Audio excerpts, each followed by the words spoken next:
health. A minimum 5-day stay is recommended for best results. Book now at WION.com. West African leaders from the regional group ECOWAS meet for a summit with 3 nation members led by military governments on the brink of quitting the bloc. Burkina Faso, Mali and Niger reaffirm as irreversible their decision to quit the group. Human rights groups condemn police action in Kenya after hundreds of activists held peaceful protests in the streets of Nairobi against the rise in femicide cases in the country. And 160 athletes, including 40 young women, gather in the Kumara Reserve for the Maasai Olympics. The event serves to replace the traditional Olamayo, a Maasai rite of passage that involves group lion hunting for young Maasai men to prove their skills, identify their leaders and attract girlfriends. World of Africa at these times on WION. World is One.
A hero's welcome at the Chennai airport for Dommaraju Gukesh, who became the youngest ever to become world champion in the game of chess. We will tell you all about him in our program today. Hello there and welcome to Inside South Asia with me, Dasuni Athauda, and let's take a look at what we have in store for you this week.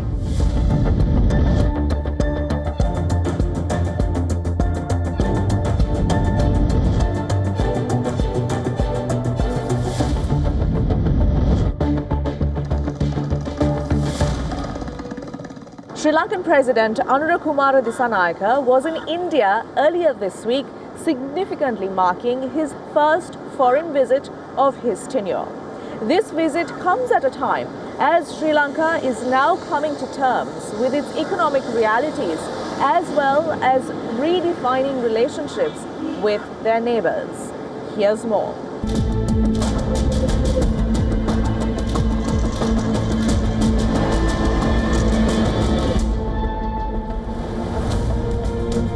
On his maiden official visit outside Sri Lanka, fresh off the massive mandate for his party in the country's parliamentary elections. The New Delhi visit of Sri Lankan President Anura Disannayake sets the tone for Colombo's foreign policy ahead. making New Delhi his first overseas stop carries a big symbolic dimension. In delegation-level talks, the two sides outlined vast and expanding areas of cooperation. Among the big takeaways, India and Sri Lanka will explore the possibility of concluding a framework on defence cooperation. Maritime security, cyber security, counter-terrorism will be taken up through a Colombo Security Conclave mechanism. India is to step up support on digitization in a big way, besides advancing key sectors like energy and tourism. हमने अपनी आर्थिक साझेदारी में investment led growth और connectivity पर बल दिया है और निर्णय लिया है कि फिजिकल, डिजिटल और एनर्जी कनेक्टिविटी हमारी भागीदारी के अहम स्तंभ होंगे। दोनों देशों के बीच इलेक्ट्रिसिटी ग्रिड कनेक्टिविटी और मल्टी प्रोडक्ट पेट्रोलियम पाइपलाइन स्थापित करने पर काम किया जाएगा। Dissanayke's party's roots in Marxist ideology had raised some concern in New Delhi that he would lean towards China. Setting that aside, both countries acknowledged the importance of mutual trust and transparency and giving primacy to each other's security concerns. ඉන්දියාවේ ආරක්ෂාවටත් කලාපයේ ස්ථාවරයටත් හානිදායක වන කිසිදු ආකාරයකින් සිය භූමිය යොදා ගැනීමට ශ්‍රී ලංකාව ඉඩ නොදෙන බවට මා ඉන්දියානු අග්‍රාමාත්‍යතුමාට පොරොන්දු වුණා. සහතික වුණා. එළඹෙන වසර ගණනාවක් තුළ තවදුරටත් ශක්තිමත් වන ඇති බවට මා තුළ කිසිදු සැකයක් නැති. ඉන්දියාව සමග ඇති සහයෝගිතාවේ අඛණ්ඩ වර්ධනය කිරීම සහ පුළුල් කිරීම කෙරෙහි ශ්‍රී ලංකාව විශාල වැදගත්කමක් ලබා දෙන බව නැවත අවධාරණය කරමින් මගේ අදහස් දැක්වීම අවසන් කරනවා. බෙහෙවින්ම ස්තුතියි. Both India and China have vied for influence in the island country that sits strategically along shipping routes in the Indian Ocean. Sri Lanka's vital maritime routes make it an essential asset for China as it seeks to secure its maritime interests and enhance its geopolitical leverage. Before Sri Lanka's economy collapsed in 2022, Beijing poured in billions of dollars to build infrastructure projects that included a port which India feared could affect its security. In that backdrop, New Delhi and Colombo resetting ties under the new regime comes as a reassuring move for India. Both India and China are important. I mean, I would say both are other than for the cultural ties and trade ties that we have with India. China is also one of the biggest partners in terms of economic development that we have. So we can't forget China. We can't push China out. China has been our friend for a long time, and we've been China's friend. I mean, it's very strange enough. I don't think many people know that we've been a colony of China at one time of history, very long ago. But having said that, we have very close ties to China. So also, Mr. Disannayeke's original party is also very close to China. So I believe what he tried to do with this trip to India is to show, look, I'm no longer the person who I was before. I am going to be neutral and I'm going to look at all things anew. And I would maintain my friendships, or this country would maintain its friendships with both India and China on an equal footing. And maybe India would get a little bit more preferential treatment if India gives that preferential treatment to us as well. President Disannayke heads to Beijing soon, the seeming other side of the country's support and outreach. The president has expressed an intention to boost ties with both China and India. He's also made it clear that Sri Lanka's assets, including its land, sea and airspace, are not up for grabs. For New Delhi and for Beijing, that's a strong enough message. Bangladesh's Victory Day, which falls on the 16th of December, marking their liberation from Pakistan in 1971, was different this year in the wake of the tensions between Dhaka and Delhi. In this backdrop, there are accusations that the Muhammad Yunus-led government is delaying elections and is muzzling the voice of the people. Here's the story.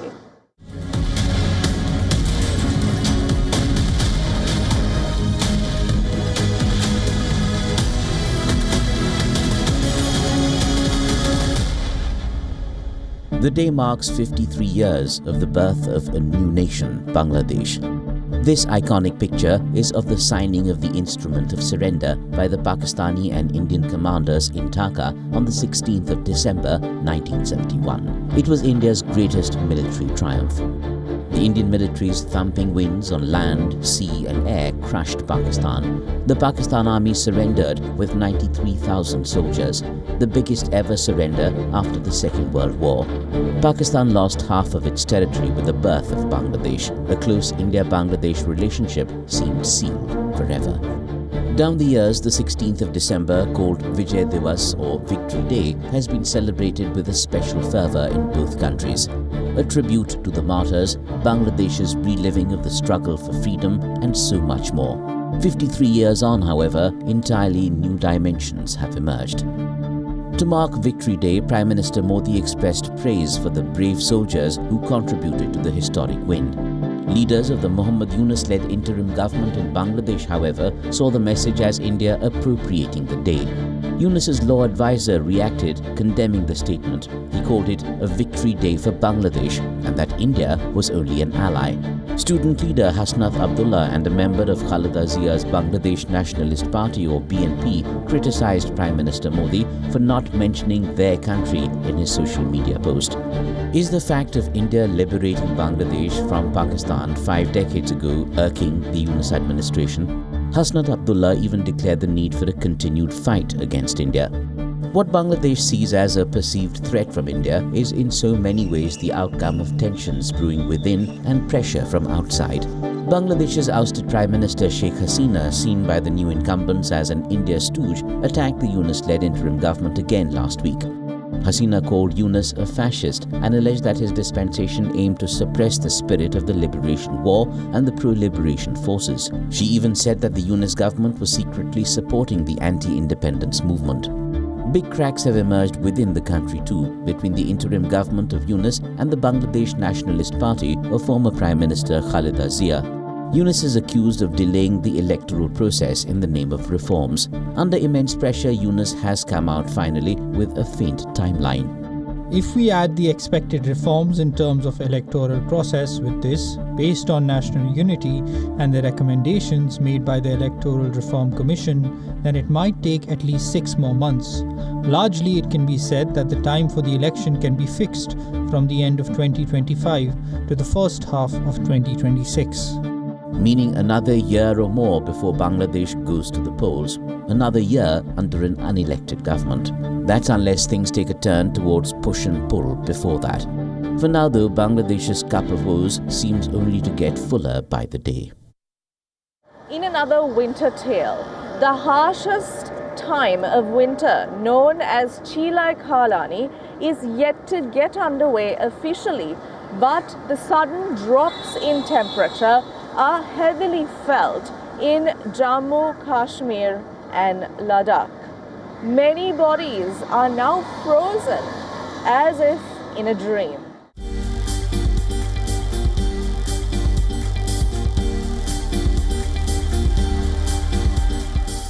Drung waterfall close to Gulmarg has frozen completely and turned into a movie scene from the film Frozen. The area has recorded temperatures well below zero over the last few days. The mercury dipped to -12. Hundreds of tourists are visiting the waterfall to witness the unique scene of the frozen waterfall, and the whole place looks no less than a winter wonderland. It's very nice here, and I've come here from Rajasthan, and this frozen waterfall is so amazing to look at, and we are enjoying the cold. It's very lovely here, and Kashmir is so beautiful, and only when you visit you realize how beautiful it is. We have only seen these things in films, and Kashmir in reality is much more beautiful. Basically, हम लोग राजस्थान से belong करते हैं और मैं I belong to Rajasthan and I travel a lot. I have seen Himachal and many other places which have snow, but the experience we have had here is very different, unique and beautiful. People should come here. While the locals have been eagerly waiting for intense cold wave conditions to end, tourists visiting are enjoying every bit of it. The Kashmir Valley's Met Department has predicted the rising impact of the La Nina effect. Officials say the winter period will prolong and will be harsh in terms of temperature as well as rains and snow. Heading towards the Chillai Kalan, which is the coldest period of 40 days starting December 21st, the La Nina effect will multiply the impact of cold and precipitation in the valley. The Met Department has predicted generally dry weather till December 21st. There are chances of snow from 21st December onwards, but the weather will again be dry from December 23rd, which will likely mean a further dip in the temperature.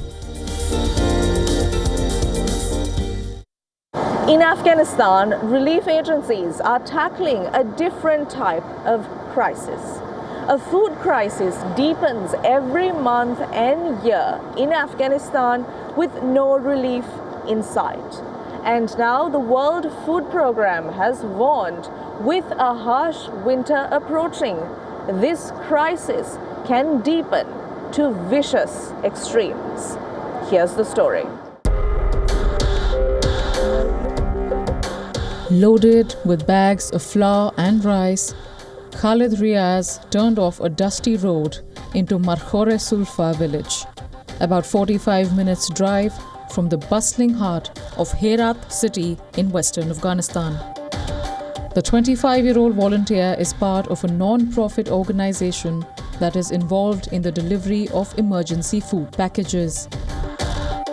He would take everyday necessities like grains and cooking oil that would be enough for a family to survive on for the next few months.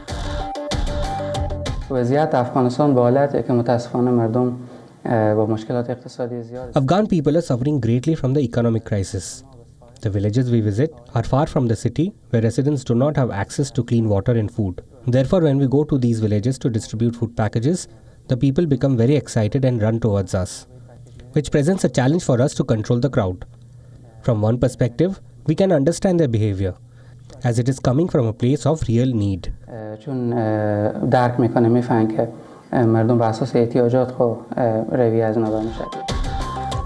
With Afghanistan's economy reeling and millions of people going hungry, many non-profit groups are trying to fill a growing humanitarian void, providing aid to destitute families.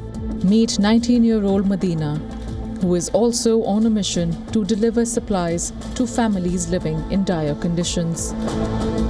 Each time Medina volunteers to make deliveries, her 15-year-old brother has to leave classes to accompany her as her mehram or male guard.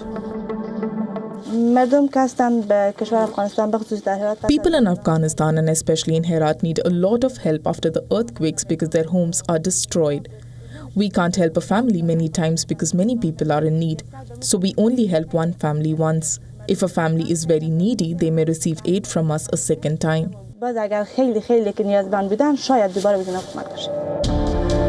According to the United Nations, 1 in 10 Afghan children under 5 is malnourished.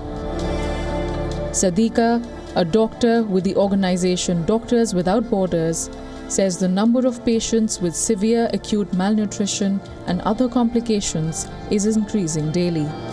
These children, most under 2, have chronic conditions like congenital heart disease and neurological disorders, as well as severe issues like pneumonia, measles, or sepsis.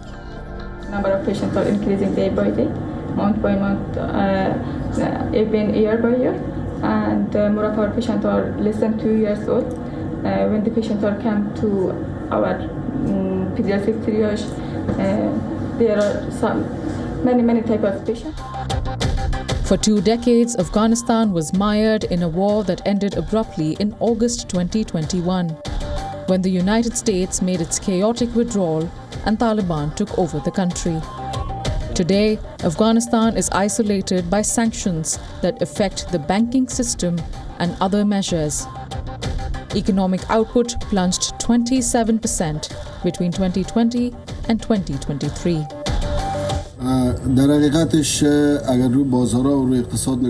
The financial situation of our people is not good at all because their income has reached a near zero level. The markets have become very slack and the financial situation of the people has deteriorated. I have been working in this field for the past 29 years. The financial situation of the people has gradually worsened over the past 2 to 3 years, and this year it has reached the lowest level. The country's plight is compounded by its susceptibility to climate shocks like droughts and floods. Afghanistan is also competing for the attention of donor countries as wars in Gaza, Ukraine and Sudan draw humanitarian funding. The international community has been pulled in many directions with these competing crises. So I'm very concerned that the humanitarian resources for Afghans will diminish further, and that will have a dramatic impact. And now, with the onset of a harsh winter, the World Food Programme has warned that extreme weather conditions will exacerbate the already dire living conditions for millions of families in Afghanistan, leaving many facing impossible choices. A choice between keeping their children warm or providing them with enough food. As Afghanistan battles a worsening economic and humanitarian crisis, aid agencies continue to urge international assistance to address food insecurity and provide relief to millions of Afghans. All hail the new king of chess. Dommaraju Gukesh beat China's Ding Liren to become the world's youngest chess champion. He now becomes only the second Indian to receive this accolade after Vishwanathan Anand. From a promise he made to himself at the age of 11 to now becoming the world's youngest chess champion. Here's his story.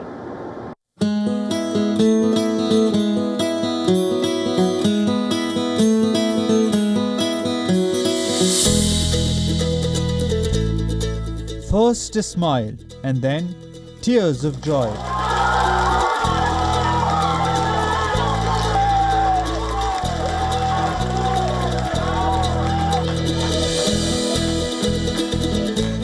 This is how India's Dommaraju Gukesh ascended to the throne. In 3 weeks and over 14 intense matches, Gukesh finally let his guard down. There was nothing overly dramatic, just raw, unfiltered emotion pouring out.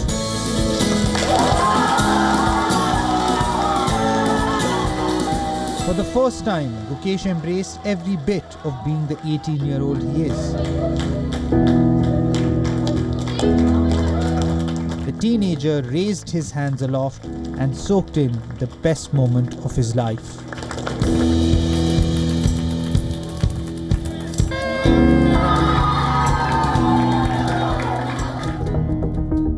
Viral clip, an 11-year-old Gukesh, who was not even a grandmaster at the time, had told Chess Base India that he wanted to become the youngest